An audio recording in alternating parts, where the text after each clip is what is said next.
Hey everybody, hopefully everybody out there is feeling okay and is continuing to wash their hands and stay away from people. And obviously, we're all quarantined, or at least most of us are, so you're probably wondering, what do I do now that I am stuck in the house for 2 weeks, probably more, and there are no sports going on? So I've already made a video about what to watch on HBO. I will now focus on what I think you guys might like on Amazon, because at this point I think everybody kind of has Amazon Prime, at least most of us do. If you don't, you probably know somebody who has Amazon Prime. You can use their login, and Amazon Prime has a ton of stuff. So before I go into what I think you guys should watch as I continue to touch my face, don't worry, I did use Purell. I am going to ask that you please subscribe to the channel. It's not like I'm trying to win a popularity contest here. It more has to do with the fact that YouTube makes you have 1,000 subscribers before you start getting paid, and obviously I don't have 1,000 subscribers.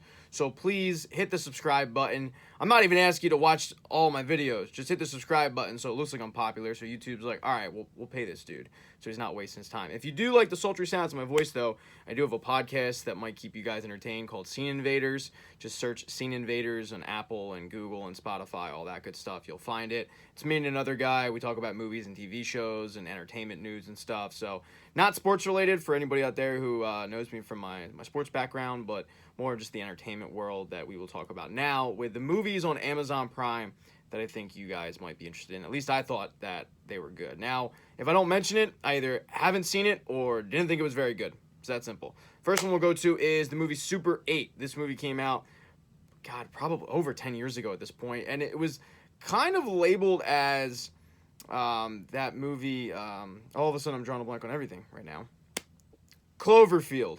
It was labeled as a children's version of Cloverfield because you have all these kids with a Super 8 camera following around this supernatural being, we don't know.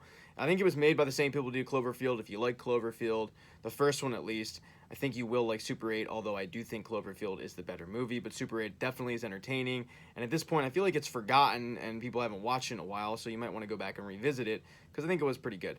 The next movie, guilty pleasure, I will fully admit, Fighting with My Family. This is a movie that you can put on with your family.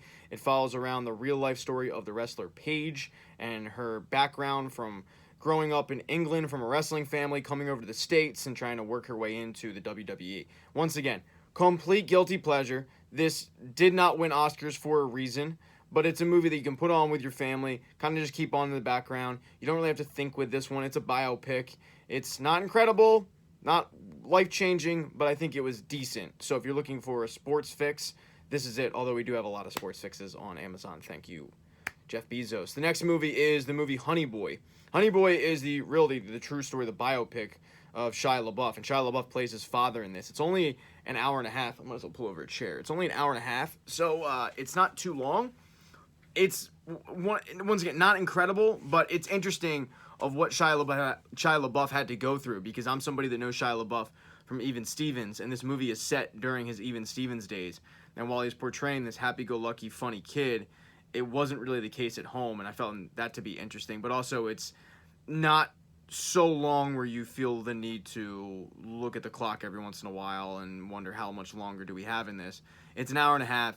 It's a nice, short, compact movie.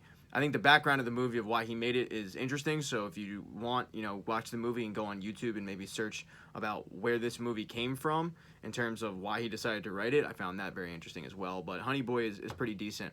Sleepy Hollow. Sleepy Hollow is Tim Burton and Johnny Depp. Every time, all of a sudden, it just cuts. Full disclosure, I've forgotten a movie, an actor, whatever, and I have to stop it because I don't want to sit here stumbling over my words. It's Tim Burton, Johnny Depp. It's the old story of Ichabod Crane, but it's very dark and Tim Burton-esque. It's a good horror film if you've never seen it. I'm kind of surprised, but if you haven't, it's pretty good. It's decent. It scared the hell out of me when I was younger, I'll tell you that right now. I like to say that I'm older now and wiser and not as scared, but maybe I'll have to go back and rewatch it and find out for myself. Although, whatever. Anyway. Oh, God. Another scary movie, Cabin in the Woods. I just remembered that when I was younger, I watched the movie, and then I actually asked my dad, hey, can you accompany me upstairs? Because I, for whatever reason, thought there was going to be a headless horseman in my bedroom. And I was way older than the acceptable age to be asking your dad to accompany you upstairs. I was probably 22. No, it's probably like 9 or something, but it was definitely older, over the age. So there's my embarrassing story with the movie Sleepy Hollow. But Cabin in the Woods is labeled as a horror movie, and in a way it very much is, but it's also a comedy in a way as well. And it's very well done. It's a very different horror movie. It's set as, a bunch of teenagers in the woods, in a cabin in the woods, and all the scary shit that happens to them. But the ending of this I really liked. I really like the direction this movie went to, and it's just not your typical horror movie. So if you haven't seen this because it has that quintessential lame horror name to it, Cabin in the Woods, that's not exactly creative. There's a reason for that. Check it out. It was really good. Tintin. Tintin is based off of Tintin. If you're not aware of what Tintin is, go educate yourself. But this movie was done by Steven Spielberg, and it's so good. It's a great movie if you have kids and you want to put it on, but it'll also entertain you at the same time. It's not a movie that you're going to want to, just wring your neck and pray to God it ends quicker than it's going to. This is a movie that is visually great, still holds up years later. I wish they'd make a second one, but also at the same time, the storyline's very good, and I think it'll keep your kids entertained. And I feel like this movie kind of came and went when it came out, but it's very good. If you haven't seen Tintin, definitely check that out. Captain America. If you're looking to get into the Marvel movies, Amazon Prime is really where it's at, that and Disney Plus. But Amazon Prime has a lot of these movies. Captain America, you've probably seen it, I would assume. If you haven't been in the Marvel movies at this point, you're probably not going to join us in this wild adventure that's been 4 movies, I think. But Captain America is really good. Disaster Artist. Here's my recommendation for The Disaster Artist. Go and watch the movie The Room. You can find it for free on YouTube. Somebody uploaded the whole thing. The Room is labeled as the worst movie of all time. And it's up there. It's so bad, it's good. It's laugh out loud funny because this guy actually thought he was making a very good movie, but no one in it can act, including him, the director, the writer, and the star of the movie, a guy named Tommy Wiseau. And if you watch the movie, you'll see what I'm talking about. And then The Disaster Artist, not really a comedy per se, but it's definitely a biopic, is about him making this movie, making the worst movie in the history of movies, or at least one of them, considered to be one of the worst movies, probably in the last 25, 30 years. So I would say watch The Room first, then watch The Disaster Artist. It's very interesting on just how warped this guy's mind was, that he actually thought he was making a good movie, when now it's the butt of everybody's joke. But he's laughing to the bank at this point. The next movie is a comedy called She's Out of My League. It's not incredible, I'll tell you that right off the bat, but it's worth watching if you're desperate for a comedy to laugh in these dark days of not being able to go outside. She's Out of My League is not the funniest movie, but it's good for a few laughs here and there. It's about a guy played by Jay Baruchel, who is just not very good looking. I can relate. And he ends up meeting this beautiful, beautiful girl. I think her name's Alice Eve. You know if you saw her, I'm sure, if you're a movie fan. And he starts dating her, and it's one of those, why is she with me? Because she's, quote, out of my league, and their relationship. And it does have some laughs in it, but it's kind of an average comedy. There are better ones coming up in this list. The next movie is Logan Lucky. This is done by the same person who did all the Oceans movies. Steven Soderbergh, I believe, is who did those. If I'm wrong, I'm sure somebody in the comment section will be so polite and correct me. But this movie is centered around a West Virginia robbery of one of the racetracks in Virginia. I forget, Darlington, it's definitely not Darlington. It's one of them. But they're going to plan on robbing this racetrack on the busiest day of the year, which is July 4th weekend when they're having their NASCAR race. It has Channing Tatum. It has the guy who plays, all of a sudden I'm forgetting his name as well, but I'm not going to stop it because I can think my way through this. Daniel Craig, that's who it was.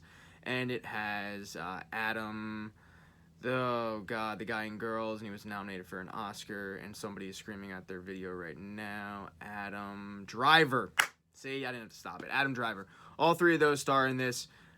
And if you like the Oceans movies, you're going to like this because it has that same feel to it. Just like, think of the Oceans movies, but if they were done in West Virginia. That's this movie, Logan Lucky. Avengers, same thing as the Captain America movie. Thor, same thing. Magic Mike, hear me out on this, because a lot of guys are going to go, I'm not watching Magic Mike, and I understand why. This movie, I don't think has any male nudity in it, and has way more female nudity in it. So for that stance, if you're sitting there like, I'm not watching Channing Tatum, blah, blah, blah, I gotta be honest, all right? I'm cool with my sexuality. I like Magic Mike. Now, Magic Mike Double XL, I thought that was trash. But Magic Mike, I didn't think it was that bad, all right? And the girls in it were hot as hell. So if you're one of those guys who is not comfortable with your sexuality, that's fine. I'm not here to judge, but I'm telling you right now, there's way more female nudity in it than male nudity. I don't think you see a tail in this entire movie. So it's actually his real story too, about Channing Tatum growing up and becoming a stripper before he was an actor in Florida. Man on a Ledge. This is a thriller starring Sam Worthington, and he gets out of jail and basically is trying to rob someplace, but standing on the ledge of a building while talking to a hostage negotiator, while trying to say why he shouldn't have been in jail and kind of free himself. And it's a decent movie. Once again, movie that came and went. I don't hear a lot of people talk about it, but it definitely, I think, is worth watching. Up in the Air is a phenomenal movie starring George Clooney. It also has my girl Anna Kendrick. I've asked her to Qdoba no less than 50 times. She is playing hard to get. I respect it, but I will keep grinding out there. But Up in the Air is a movie where George Clooney plays a guy who literally goes around the country and fires people when they're being laid off. And he's training Anna Kendrick to do the same thing, but he's also realizing that he's kind of missing out on life, and this lifestyle that he's living might not be the best thing for him. I know, it doesn't sound amazing. I'm telling you, this movie is really, really good, and it is one of those movies where you don't necessarily know why you loved it. You just walk away knowing you loved it. The next movie is, and when I talked about comedies, like there will be better comedies, Sex Drive. Do not get lost in the name of this movie. This movie is based off of a book. Just kidding, it's not at all. This movie is about a kid who is talking to a girl online, when we used to do that in this, AOL Instant Messenger and whatnot. And she wants to meet up with him, and he tells his friend, yeah, it's probably some guy, and he goes, yeah, but what if it's not? Like, what if it's not some guy? What if it is really this smoking hot female? So they go on this quest to meet this girl and find out if it's a girl or a guy, and then hijinks ensue. But this movie is absolutely hysterical. James Marsden, very bit part in this movie, but his role as a douchebag older brother is spot on and hilarious, and I can't suggest Sex Drive enough. And of all the comedies, I think this is the one that you guys should definitely go and watch, because it'll really surprise you. Van Wilder is one if you're 30 like me, just in a nostalgic aspect of it. If you're watching it now, you're probably going to be grossed out by it, but it's Ryan Reynolds, and he's playing a guy in 7 years in college and being forced to graduate. Really, it's the true story of comedian Bert Kreischer, if you were unaware. Bert Kreischer, go look up his comedy if you're looking for something to do during this lock-in. Looking up Bert Kreischer's comedy is definitely a plus on YouTube, because the guy's hilarious, but it's really his kind of based on his life story of being at Florida State for 7 years. But Van Wilder still gets me. I think it's still a funny movie, although I will say it's probably dated, and the humor is probably sophomoric at this point, but I think the nostalgia aspect for me, that's why I still like it. The Rainmaker, to get off of the comedy section, The Rainmaker is based on a John Grisham novel, and it stars Matt Damon. It is so good. If you're into political, I wouldn't say it's not political. It's a lawyer-based movies, or if you've seen John Grisham movies in the past and you've liked them and you haven't seen The Rainmaker, really, really good. It's an older movie. I think it was made in the early 90s, I want to say. Mid to early 90s, but I'm telling you, it's really, really a strong film. Papillon, I think that's how you say it. I always get corrected in this. Is a movie starring Charlie Hunnam, and it's a true story about this guy who was arrested in the 1920s in Paris and sent to this island where they were sending people to be prisoners, and his quest to escape. And the other guy in this movie is Remy Malek, and the movie is a little long at times and a little drawn out, but it's pretty interesting on just the different lifestyles that they had a little 100 years ago, and the prison life and whatnot, and what this guy was kind of having to struggle with, and writing this story of him trying to get off this island and maybe not, but maybe getting acquitted and all that stuff. So it's very interesting look at a true story. Middlemen. Now, this is a movie that I know for a fact just came and went, and it's because of the subject of the movie. It's based on the guys who created the internet porn industry. So let me clarify. Right off the bat, a lot of females out there are going to go, I'm not watching that. And I understand, but it's about these guys who created the internet of paying for stuff online, and just the darkness that went down into, there were a billing company, but really they were in the porn industry, and the shadiness that went. It's really, really, really interesting. Luke Wilson is the star of this, and it's just an interesting look at something that a lot of guys use for research purposes every day, sometimes twice a day, 3 times, depending on your love life. I'm not here to judge. Roadhouse, classic. Pain Don't Hurt. The Big Sick was an incredible movie. It was really one of the first Amazon Prime original movies that it was in theaters, but it was made by Amazon Studios. That really jumped off the screen for me into like, wow, they're really doing incredible stuff over at Amazon. And this is the true story of I forget the guy's name, but I'll put up a picture of him because he's got one of these long names that I cannot pronounce. But it's the story about him trying to be a comedian and meeting a girl and falling in love with her, but then she ends up getting ill, seriously ill, and their relationship, and it is so well done. I cannot suggest it enough. As I sit here and just throw words out as I try to think of his name, and I can't think of it, so I'm just going to have to throw up a picture. Late Night was another Amazon Prime original, and this stars Mindy Kaling, and it's about Mindy Kaling going and working on a late-night talk show, where the talk show host is somebody who, for years, was an amazing comedian, but has really gotten lazy in her craft, and the show has dipped in the ratings and not been great, and Mindy Kaling comes in as a new writer and tries to spice it up, and the dynamic between Mindy Kaling and the host and how those two meld. This is a really good movie if you're looking for something to watch with your girlfriend, or if you're a girl looking to watch something with your boyfriend or girlfriend, whatever. So it's a good rom-com, if you will. There's no real relationship in it, but it's just a decent, okay, that was a nice movie. Next movie, Miss Sloane. Jessica Chastain is probably my favorite actress, and she stars in this movie that is the definition of a slow burn. You will sit there watching this movie going, please God, tell me this pays off. Tell me eventually this pays off, and I didn't just waste 2 hours of my life. It pays off. I was watching it with somebody, and they just gave up on it. I wish they didn't. If you stick with this movie, you will be rewarded by the end, but she plays a lobbyist in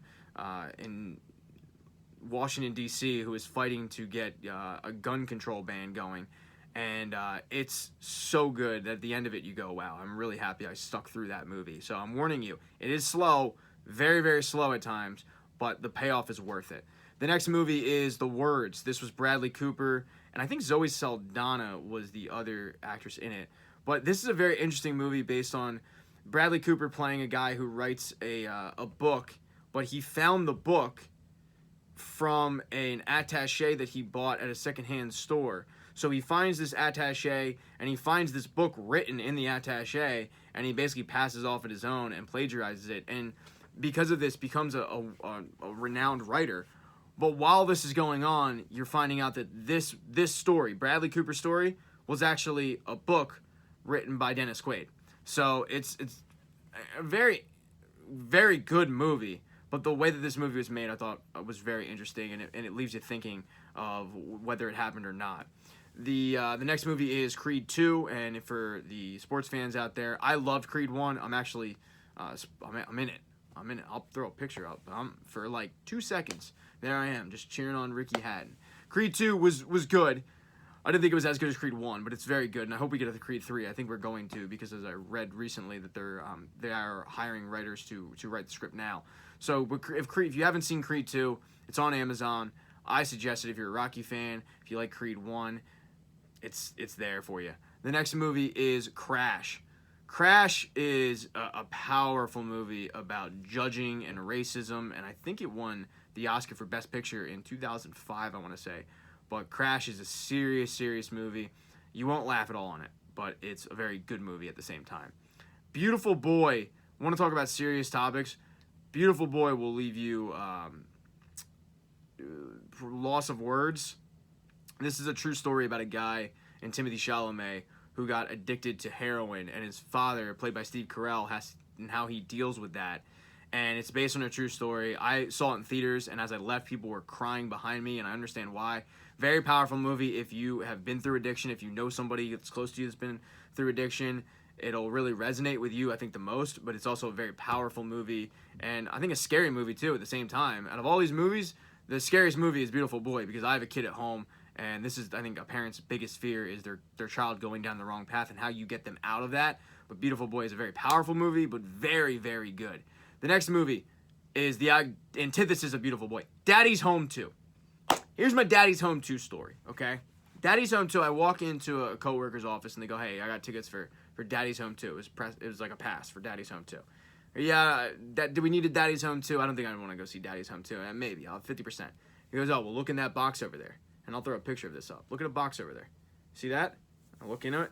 He's got John Cena like wristbands and a Daddy's Home 2 hat. And then I go, well, absolutely I'm going to see Daddy's Home 2 now. So I roll into this movie theater. I'm wearing a Daddy's Home 2 hat, wristbands. The guy behind the counter goes, can I help you? And I just point to the hat and go, 2, please. And I hand him the tickets, and we're going to go see Daddy's Home 2. It's a decent movie with some decent laughs in it. It's not going to reinvent the wheel. It's not you're going to be your favorite movie. But if you're looking for a family comedy that you can put on, Daddy's Home 2 is a pretty decent one.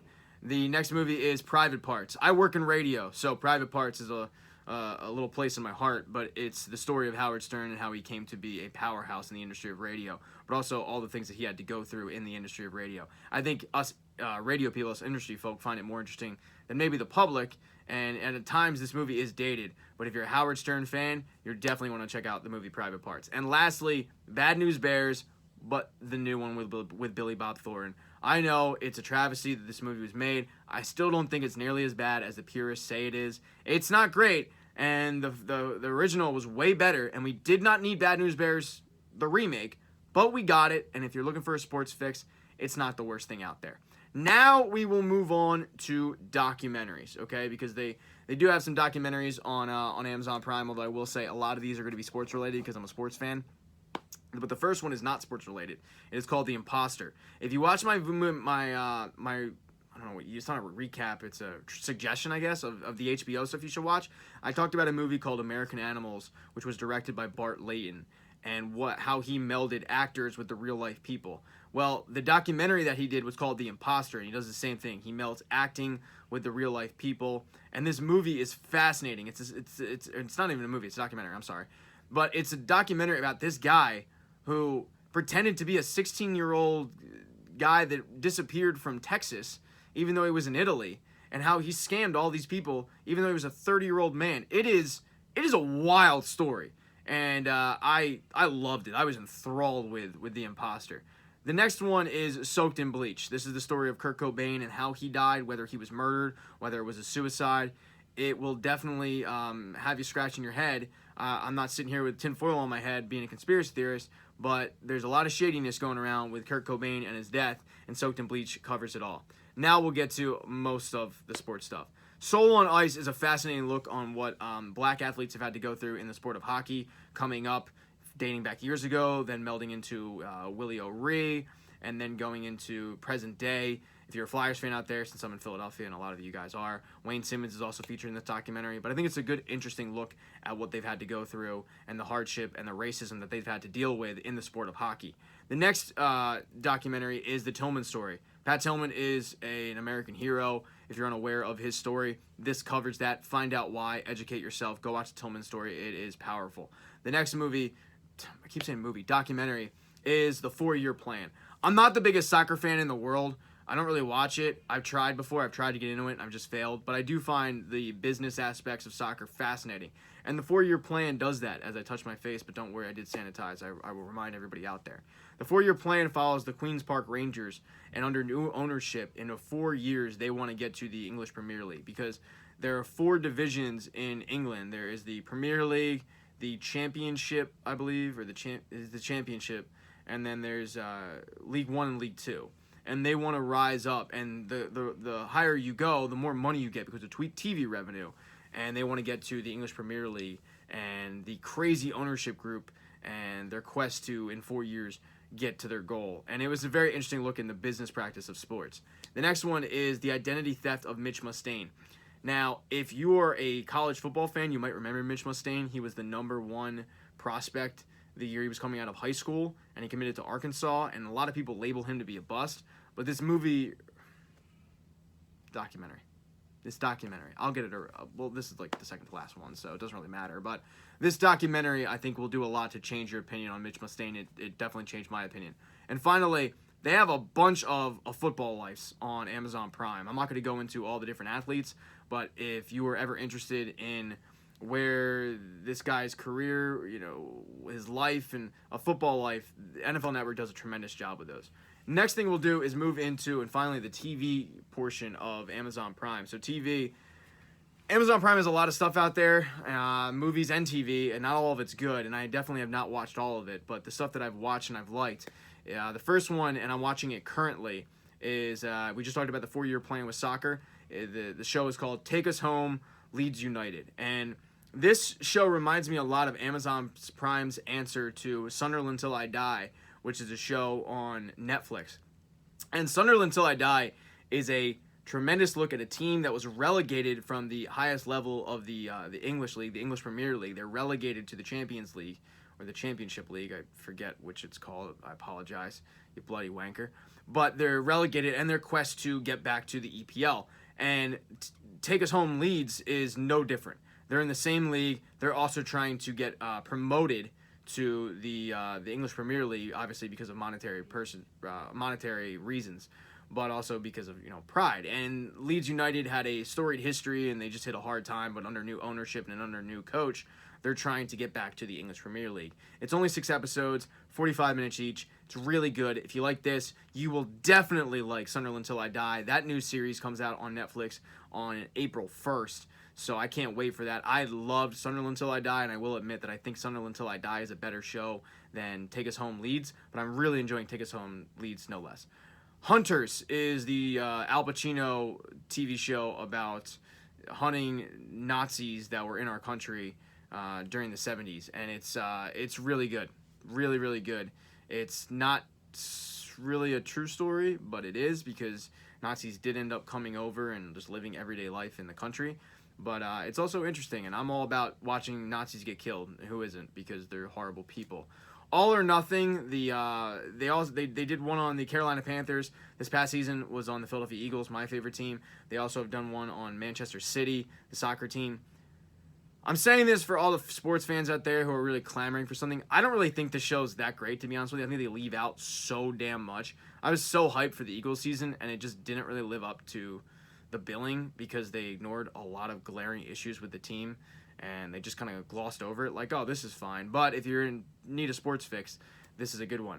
Fleabag is a half-hour comedy. It won a ton of awards. It is very funny, and you can breeze right through it, and the show is over, so you can start it and end it and be fine. And as I said, it's only a half hour. So the next one is The Boys. The Boys is, imagine if the Avengers were normal people. And what I mean by normal people is, imagine if they were assholes who were arrogant and cocky and pompous. That is The Boys. It is based on a world where superheroes are marketed as superheroes. Everybody knows who they are. They have TV rights. They have dolls, and they have action figures, and they have comic books. They make PSAs, but they're also scumbags. The Boys is 8 episodes. You will breeze right through it. If you are a fan of the Avengers, if you're a fan of comic book movies, why haven't you watched The Boys already? But you're going to absolutely love The Boys. I've also done a recap of season 1 of The Boys. Very, very in-depth recap. So if you watch The Boys, if you binge watch it, when season 2 comes out, make sure to hit this channel back up for the recap of season 1. The next one is Goliath. It's Billy Bob Thornton as a alcoholic lawyer, albeit a very, very good lawyer, who gets his redemption case to take down a Goliath of a company. It's really, really good. The first season I adored. Second season I liked, although I know a lot of people that didn't, and I completely understand why. I haven't started the third season yet, but I'm excited to, because we're all stuck at home doing the same thing. So Goliath I thought was really, really good, especially the first season. At least give it that. The next one is Parks and Rec. It's scorching hot take. I think it's better than The Office. I really do. But if you like The Office, you will absolutely love Parks and Rec. You might disagree with me on that. You might even hit the thumbs down button, which is your right, because I said I think it's better than The Office. But I think the show has better characters. I know, don't hate me, please. Don't judge me on that alone. Ramsay's Kitchen Nightmares. I'm a sucker for Gordon Ramsay. He comes in there, he tells you that you're gonna die because you're contaminating everything. He calls you a bloody wanker. He's the English version of John Taffer. They have a bunch of seasons of Kitchen Nightmares on there. if you're looking to look at dirty kitchens and restaurants, Kitchen Nightmares is it. Banshee is one of the best shows that nobody seems to talk about. And the selling point of Banshee is hard because the plot line of it is a guy gets out of prison. He's in this podunk Pennsylvania town where the new sheriff is also eating in the same bar as him. The sheriff gets killed in a bar fight, and this guy takes over as the new sheriff of the town. That is not going to sell you, and I realize that. Just take my word for it. Once you start this show, you will be absolutely hooked. Banshee, so good. One of my favorite shows I've ever watched. The next show is Eastbound and Down. If you watched my my suggestions on HBO, you'll see what I said about Eastbound and Down. I think it's good, not great, but if you need that sports fix, this is it. And then The Man in the High Castle. Imagine a world where the Axis actually won the war, and our country is divided between Germany and Japan, and there's a neutral zone, and there are people out there who are trying to get the country back. It's done. The show is completely over, so you can binge it in 5 seasons, hour long each, and you'll get your answers. You won't have to wait or anything like that, but it's a very, very good show. And then on Amazon Prime, they have IMDb TV also. Now, you're going to have to watch these shows with ads, but these 2 shows especially are definitely worth it. The first one is Friday Night Lights. Friday Night Lights is one of my favorite shows of all time. I love this show. Clear eyes, full hearts, can't lose. Julie Taylor will always be a top 5 TV crush for me. I'm in love with her. But this show is so good. It's better than the movie, although the movie was great. The book was better. But once you get past season 2, because season 2 is a little rough, but after that, show is so good. And the next one is The Following. This show starred Kevin Bacon on Fox, and Kevin Bacon played an FBI agent who's going after a serial killer who has this cult following, and the craziness that ensues. So those are the suggestions for you guys for Amazon Prime. Once again, if you want, hit up the suggestions for HBO.